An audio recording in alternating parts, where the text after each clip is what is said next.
এটা কাছ আৰু শহাপহুৰ কাহিনীটো এই কাহিনীটোত আৰম্ভণিতে কি হয় বাৰু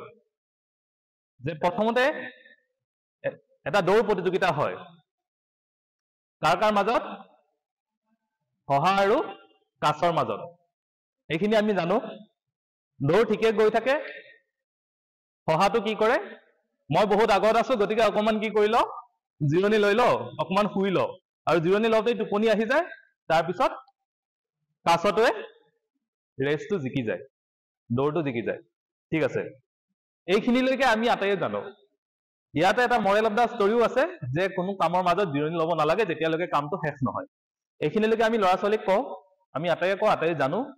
ইয়াৰ পিছৰখিনি কিমানে জানে ইয়াৰ পিছত তেওঁলোকৰ কাহিনীটো শেষ হোৱা নাছিলে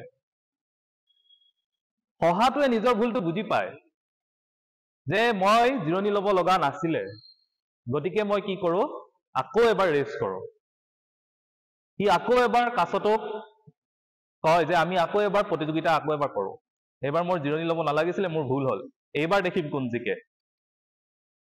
এইবাৰ কি কৰিলে কাছটোৱে শহাটোৱে কি কৰিলে এনেকুৱা এটা ৰাস্তা ল'লে য'ত কাছটো উঠিবই নোৱাৰে চাওক এনেকুৱা এটা পথ লৈ ল'লে যে যিটো পথত কাছটো উঠিবই নোৱাৰে বা গলেও বহুত টাইম লাগি যাব এইবাৰ কিন্তু কি হ'ল শহাটোৱে আৰামত জিকিলে আৰু কাছটো খুব হাঁহিলে এতিয়া চা এইবাৰ মই শুইছিলো কাৰণে তই জিকিলি নোহোৱাহেঁতেন এনেকুৱা হয় তই জিকিবই নোৱাৰ কাছটোৰ বহুত দুখ লাগিলে সি দুখ লাগি সি ক'লে আকৌ এবাৰ খেলিম আমি এবাৰ তোৰ কথা মতে খেলিলো এইবাৰ মোৰ কথা মতে খেলো আৰু এইবাৰ কাছটোকে কি কৰিলে এই কাছটোৱে যেতিয়া এইটো কথা ক'লে শহাটোৱে খুব হাঁহিলে আকৌ খেলিবি তই লাজ পোৱা নাই ইমান বেয়াকে হাৰিলি তই এইটো উঠিবই নোৱাৰিলি মই গৈ ফাৰ্ষ্ট হৈ গলো তোৰ লাজ লগা নাই এতিয়াও আকৌ খেলিব আহিছ তই ই কৈছে আকৌ খেলিম বল তাৰপিছত এইবাৰ কাছটোৱে মাতি লৈ গৈছে গৈ এখন নদীৰ পাৰত থিয় কৰাই দিলে এতিয়া ৰেচটো নদীৰ মাজেৰে হ'ব এইবাৰ কি হ'ব বাৰু কাছটো পাৰ হৈ যাব আৰু শহাটো যাবই নোৱাৰে এইবাৰ ৰেচটোত কোন জিকিব এইবাৰ কাছটো জিকিলে দুইটাই অকমান আলোচনা কৰিলে কথাটো আচলতে হ'ল কি শহাটোৱে দেখিলে যে মোৰ ৰাস্তাটোত মই জিকিছিলো কিন্তু কাছটোৱে দেখিছে মোৰ ৰাস্তাটোত কিন্তু মই জিকিছো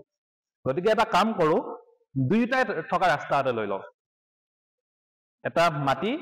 মাটিৰ পথ এটা আৰু এটা পানী থকা পথ এটা নদী এখনো পাৰ হ'বলৈ দুইটাই লগ হৈ এটা পথ এটা লৈ লওঁ কিন্তু